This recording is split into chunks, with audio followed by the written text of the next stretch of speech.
Meaning of a.s.a.p or a.s.a.p. a.s.a.p is an acronym that stands for as soon as possible.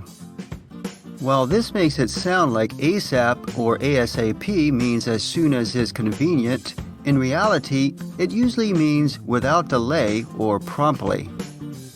Often, a.s.a.p means right now, especially when your mean old boss says it when he's trying to sound reasonable, or when there's an emergency situation.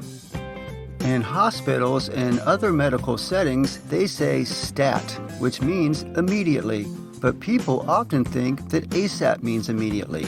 We use it as a word in American English, but as I said, it can also be spelled out, a.s.a.p, as an initialism.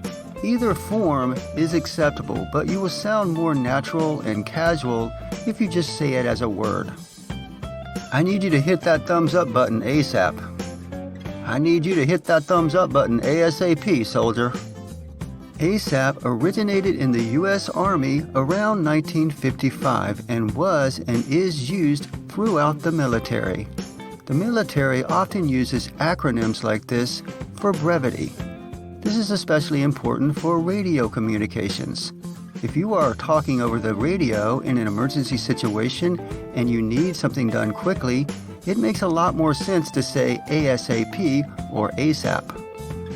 While the military used it for a very important request, we tend to use it for just about anything, even the most ordinary things. And today, even members of the military use it this way as it is standard American English. Sometimes when they are in a bad mood or under pressure, people say a.s.a.p. This means as soon as, forking possible. Examples of use. Listen, I need to know if you are going to the training ASAP. The deadline for the fees is tomorrow. I need you to pick out your fixtures ASAP, said the contractor. Let's get on the road ASAP. I want to beat the traffic. I expect you to finish this report ASAP.